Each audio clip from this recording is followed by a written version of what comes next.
ओम श्री दुर्गाय नमः। श्री दुर्गा सप्तशती पाठ 5वां अध्याय। देवताओं द्वारा देवी की स्तुति।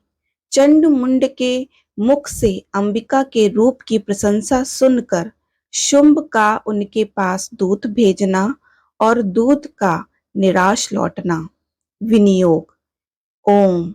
इस उत्तर चरित्र के रुद्र ऋषि हैं, महत सरस्वती देवता हैं, अनुष्टुप छंद है, भीमा शक्ति है, भ्रामरी बीज है, सूर तत्व है और सामवेद स्वरूप है। महासरस्वती की प्रसन्नता के लिए उत्तर चरित्र के पाठ में इसका विनियोग किया जाता है। ध्यान। जो अपने कर कमलों में घटा, शूल, हल, शंख, मूसल, चक्र, धनुष और बाण धारण करती हैं, शरद ऋतु के शोभा संपन्न चंद्रमा के समान जिनकी मनोहर कांति है, जो तीनों लोकों की आधारभूता और शुंभ आदि दैत्यों का नाश करने वाली तथा गौरी के शरीर से जिनका प्राकट्य हुआ, उन महासरस्वती देवी का मैं निरंतर भजन करती हूँ। ऋषि कहते हैं, पूर्व काल में शुंभ और निशुंभ नामक असुरों ने अपने बल के घमंड से आकर सचीपति इंद्र के हाथ से तीनों लोकों का राज्य और यज्ञ भाग छीन लिए। वे ही दोनों सूर्य, चंद्रमा, कुबेर, यम और वरुण के अधिकार का भी उपयोग करने लगे। वायु और अग्नि का कार्य भी वे ही करने लगे। उन दोनों ने देवताओं को अपमानित, राज्य भ्रष्ट, पराजित तथा अधिकारहीन करके स्वर्ग से निकाल दिया।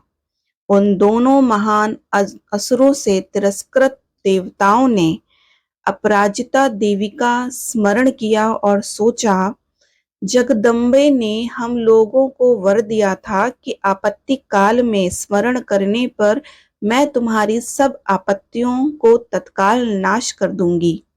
यह विचार कर देवता गिरिराज हिमालय पर गए और वहां भगवती विष्णु माया की स्तुति करने लगे।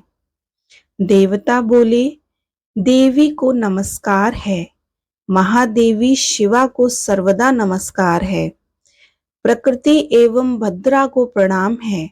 हम लोग नियम पूर्वक जगदम्बा को नमस्कार करते हैं। रौद्रा को नमस्कार है, नित्या, गौरी एवं धात्री को बारंबार नमस्कार है। ज्योत्सनामयी, चंद्र रूपणी और सुख स्वरूपा देवी को सतत प्रणाम है। शरणागतों को कल्याण करने वाली बुद्धि एवं सिद्धि रूपा देवी को हम बारंबार नमस्कार करते हैं। नेत्रिति, राक्षाओं, लक्ष्मी तथा श्रावणी स्वरूपा आप जगदम्बा को बारंबार नमस्कार है। दुर्गा, दुर्गपारा, सारा, सर्वकारिणी, खयाति, कृष्णा और धूम्र देवी को सर्वदा नमस्कार है। अत्यंत सौम्य तथा अत्यंत रौद्र रूपा देवी को हम नमस्कार करते हैं। उन्हें हमारा बारंबार प्रणाम है। जगत की आधारभूता कृति देवी को बारंबार नमस्कार है। जो देवी सब प्राणियों में विष्णु माया के नाम से कही जाती है, उनको नमस्कार है। उनके नमस्कार, उनको बारंबार नमस्कार है। जो देवी सब प्राणियों में चेतना कहलाती हैं, उनको नमस्कार, उनको नमस्कार, उनको बारंबार नमस्कार है। जो देवी सब प्राणियों में बुद्धि रूप से स्थित है, उनको नमस्कार, उनको नमस्कार, उनको बारंबार नमस्कार है। जो देवी सब प्राणियों में निद्रा रूप से स्थित है, उनको नमस्कार, उनको नमस्कार, उनको बारंबार नमस्कार है। जो देवी सब प्राणियों में क्षुब्धा रूप से स्थित है, उनको नमस्कार, उनको नमस्कार, उनको बारंबार नमस्कार है। जो देवी सब प्राणियों में छाया रूप से स्थित है, उनको नमस्कार, उनको नमस्कार, उनको बारंबार नमस्कार है। जो देवी सब प्राणियों में शक्ति रूप से स्थित है, उनको नमस्कार, उनको नमस्कार, उनको बारंबार नमस्कार है। जो देवी सब प्राणियों में तृष्णा रूप से स्थित है, उनको नमस्कार, उनको नमस्कार, उनको बारंबार नमस्कार है। जो देवी सब प्राणियों में शांति रूप से स्थित है, उनको नमस्कार, उनको नमस्कार, उनको बारंबार नमस्कार है। जो देवी सब प्राणियों में जाति रूप से स्थित हैं, उनको नमस्कार, उनको नमस्कार, उनको बारंबार नमस्कार है। जो देवी सब प्राणियों में लज्जा रूप से स्थित हैं, उनको नमस्कार, उनको नमस्कार, उनको बारंबार नमस्कार है। जो देवी सब प्राणियों में शांति रूप से स्थित हैं, उनको नमस्कार, उनको नमस्कार, उनको बारंबार नमस्कार है। जो देवी सब प्राणियों में श्रद्धा रूप से स्थित हैं, उनको नमस्कार, उनको नमस्कार, उनको बारंबार नमस्कार है। जो देवी सब प्राणियों में कांति रूप से स्थित हैं, उनको नमस्कार, उनको नमस्कार, उनको बारंबार नमस्कार है। जो देवी सब प्राणियों में लक्ष्मी रूप से स्थित हैं, उनको नमस्कार, उनको नमस्कार, उनको बारंबार नमस्कार है। जो देवी सब प्राणियों में वृत्ति रूप से स्थित हैं, उनको नमस्कार, उनको नमस्कार, उनको बारंबार नमस्कार है। जो देवी सब प्राणियों में स्मृति रूप से स्थित हैं, उनको नमस्कार, उनको नमस्कार, उनको बारंबार नमस्कार है। जो देवी सब प्राणियों में दया रूप से स्थित हैं, उनको नमस्कार, उनको नमस्कार, उनको बारंबार नमस्कार है। जो देवी सब प्राणियों में तुष्टि रूप से स्थित हैं, उनको नमस्कार, उनको नमस्कार, उनको बारंबार नमस्कार है। जो देवी सब प्राणियों में माता रूप से स्थित हैं, उनको नमस्कार, उनको नमस्कार, उनको बारंबार नमस्कार है। जो देवी सब प्राणियों में भ्रांति रूप से स्थित हैं, उनको नमस्कार, उनको नमस्कार, उनको बारंबार नमस्कार है। जो देवी के इंद्रिय वर्ग की अधिष्ठात्री देवी एवं सब प्राणियों में सदा व्याप्त रहने वाली उन व्याप्ति देवी को बारंबार नमस्कार है। जो देवी चैतन्य रूप से इस संपूर्ण जगत को व्याप्त करके स्थित हैं, उनको नमस्कार, उनको नमस्कार, उनको बारंबार नमस्कार है। पूर्व काल में अपने अभिष्ट की प्राप्ति होने से देवताओं ने जिनकी स्तुति की तथा देवराज इंद्र ने बहुत दिनों तक जिनका सेवन किया, वह कल्याण की साधना भूत ईश्वरी हमारा कल्याण और मंगल करे तथा सारी आपत्तियों का नाश कर डाले। उद्दंड दैत्यों से सताए हुए हम सभी देवता जिन परमेश्वरी को इस समय नमस्कार करते हैं तथा जो भक्ति से विनम्र पुरुषों द्वारा स्मरण की जानने पर तत्काल ही संपूर्ण विपत्तियों का नाश कर देती है, वे जगदम्बा हमारा संकट दूर करें। ऋषि कहते हैं, राजन, इस प्रकार जब देवता स्तुति कर रहे थे, उस समय पार्वती जी गंगा जी के जल में स्नान करने के लिए वहां आई। उन सुंदर भौहों वाली भगवती ने देवताओं से पूछा, आप लोग यहाँ किसकी स्तुति करते हैं? तब उन्हीं के शरीर के कोश से प्रकट हुई शिवा देवी बोली, शुंभ दैत्य से तिरस्कृत और युद्ध में निशुंभ से पराजित हो यहाँ एकत्रित हुए ये समस्त देवता यह मेरी ही स्तुति कर रहे हैं। पार्वती जी के शरीर कोशे से अंबिका का प्रादुर्भाव हुआ, इसीलिए वे समस्त लोकों में कौशिकी कही जाती हैं। कौशिकी के प्रकट होने के बाद पार्वती देवी का शरीर काले रंग का हो गया, अतः वे हिमालय पर रहने वाली कालिका देवी के नाम से विख्यात हुई। तदंतर शुभ और निशुंभ के भ्रत चंड मुंड वहां आए और उन्होंने परम मनोहर रूप धारण करने वाली अंबिका देवी को देखा। फिर वे शुंभ के पास जाकर बोले, महाराज, एक अत्यंत मनोहर स्थिति जो अपनी दिव्य कांति से हिमालय को प्रकाशित कर रही है, वैसा उत्तम रूप कहीं किसी ने भी नहीं देखा होगा। असुरेश्वर, पता लगाइए वह देवी कौन है और उसे ले लीजिए। स्त्रियों में तो वह रत्न है, उसका प्रत्येक अंग बहुत ही सुंदर है तथा वह अपने श्री अंगों की प्रभा से संपूर्ण दिशाओं में प्रकाश फैला रही है। दैत्यराज, अभी वह हिमालय पर ही मौजूद है। आप उसे देख सकते हैं। प्रभु, तीनों लोक में मणि, हाथी और घोड़े आदि जितने भी रत्न हैं, वे सब इस समय आपके घर में शोभा पाते हैं। हाथियों में रत्नभूत ऐरावत तथा परिजात का वृक्ष और यह उच्चैश्रवा घोड़ा, यह सब आपने इंद्र से लिया है।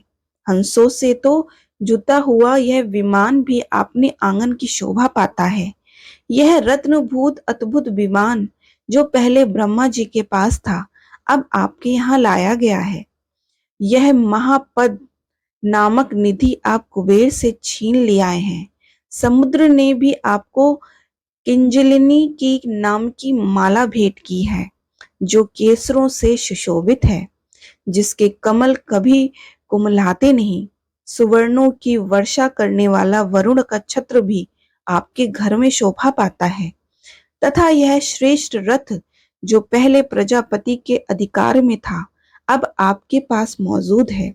दैत्येश्वर, मृत्यु की उत्क्रांतिदा नाम वाली शक्ति भी आपने छीन ली है तथा वरुण का पाश और समुद्र में होने वाले सब प्रकार के रत्न आपके भाई निशुंभ के अधिकार में है। अग्नि ने भी स्वतः शुद्ध किए हुए 2 वस्त्र आपकी सेवा में अर्पित किए गए हैं। दैत्यराज, इस प्रकार सभी रत्न आपने एकत्र कर लिए हैं। फिर यह जो स्त्रियों में रत्न रूप कल्याणमयी देवी है, इसे आप क्यों नहीं अधिकार में कर लेते? ऋषि कहते हैं, चंड मुंड का यह वचन सुनकर शुंभ ने महादैत्य सुग्रीव को दूत बनाकर देवी के पास भेजा और कहा, तुम मेरी आज्ञा से उसके सामने ये बातें कहना और ऐसा उपाय करना जिससे प्रसन्न होकर वह शीघ्र ही यहाँ आ जाए। वह दूत पर्वत के अत्यंत रमणीय प्रदेश में जहां देवी मौजूद थी गया और मधुर वाणी के कोमल वचन बोला। दूत बोला, देवी, दैत्यराज शुंभ इस समय तीनों लोकों के परमेश्वर हैं। मैं उन्हीं का भेजा हुआ दूत हूँ और यहाँ तुम्हारे ही पास आया हूँ। उनकी आज्ञा सदा सब देवता एक स्वर में मानते हैं, कोई उसका उल्लंघन नहीं कर सकता। वे संपूर्ण देवताओं को परास्त कर चुके हैं और उन्होंने तुम्हारे लिए जो संदेश दिया है उसे सुनो। संपूर्ण त्रिलोकी मेरे अधिकार में है, देवता भी मेरी आज्ञा के अधीन चलते हैं। संपूर्ण यज्ञों के भागों को मैं ही पृथक पृथक भोगता हूँ। तीनों लोकों में जितने श्रेष्ठ रत्न हैं, वे सब मेरे अधिकार में हैं। देवराज इंद्र का वाहन ऐरावत जो हाथियों में रत्न के समान है, मैंने छीन लिया है। क्षीर सागर का मंथन करने से जो अक्षर रत्न उच्चैश्रवा प्रकट हुआ, उसे देवताओं ने मेरे पैरों पर पड़कर समर्पित किया। सुंदरी, उनके सिवा और भी जितने रत्नभूत पदार्थ देवताओं, गंधर्वों और नागों के पास थे, वे सब मेरे ही पास आ गए हैं। देवी, हम लोग तुम्हें संसार की स्त्रियों में रत्न मानते हैं, अतः तुम हमारे पास आ जाओ, क्योंकि रत्नों का उपभोग करने वाले हम ही हैं। चंचल कटाक्षों वाली सुंदरी, तुम मेरी या मेरे भाई महापराक्रमी निशुंभी की सेवा में आ जाओ, क्योंकि तुम रत्न स्वरूपा हो। मेरा वरण करने से तुम्हें तुलान रहित महान ऐश्वर्य की प्राप्ति होगी। अपनी बुद्धि से यह विचार कर तुम मेरी पत्नी बन जाओ। ऋषि कहते हैं, दूत के योग कहने पर कल्याणमयी भगवती दुर्गा देवी, जो इस जगत को धारण करती है, मन ही मन गंभीर भाव से मुस्कुराई और इस प्रकार बोली। देवी ने कहा, दूत, तुमने सत्य कहा है, इसमें तनिक भी मिथ्या नहीं है। शुंभ तीनों लोकों का स्वामी है और निशुंभ भी उसी के समान पराक्रमी है, किंतु इस विषय में मैंने जो प्रतिज्ञा कर ली उसे मिथ्या कैसे करूं? मैं अपनी अल्प बुद्धि के कारण पहले से जो प्रतिज्ञा कर रखी है उसे सुनो। जो मुझे संग्राम में जीत लेगा, जो मेरे अभिमान को चूर्ण कर देगा तथा संसार में जो मेरा समान बलवान होगा, वही मेरा स्वामी होगा। इसलिए शुंभ अथवा महादैत्य निशुंभ स्वयं ही यहाँ पधारे और मुझे जीतकर शीघ्र ही मेरा परिग्रहण कर ले। इसमें विलंब की क्या आवश्यकता है? दूत बोला, देवी, तुम घमंड में भरी हो, मेरे सामने ऐसी बातें ना करो। तीनों लोकों में कौन ऐसा पुरुष है जो शुंभ निशुंभ के सामने खड़ा हो सके? देवी, अन्य दैत्यों के सामने भी सारे देवता युद्ध में नहीं ठहर सकते, फिर तुम अकेली स्त्री होकर कैसे ठहर सकती हो? जिन शुंभ आदि दैत्यों के सामने इंद्र आदि सब देवता भी युद्ध में खड़े नहीं हुए, उनके सामने तुम स्त्री होकर कैसे जाओगी? इसलिए तुम मेरे ही कहने से शुंभ निशुंभ के पास चली चलो। ऐसा करने से तुम्हारे गौरव की रक्षा होगी, अन्यथा जब वे केश पकड़कर घसीटेंगे तब तुम्हें अपनी प्रतिष्ठा खोकर जाना पड़ेगा। देवी ने कहा, तुम्हारा कहना ठीक है, शुंभ बलवान है और निशुंभ भी बड़े पराक्रमी हैं, किंतु क्या करूं? मैंने पहले बिना सोचे समझे प्रतिज्ञा कर ली, अतः अब तुम जाओ। मैंने तुमसे जो कहा वह सब दैत्य राज से आदर पूर्वक कहना, फिर जो उचित जान पड़े करे। इस प्रकार श्री मार्कंडे पुराण में सावर्णिक मनवंतर की कथा के अंतर्गत देवी महात्म्य में देवी दूत संवाद नामक 5वां अध्याय पूरा हुआ।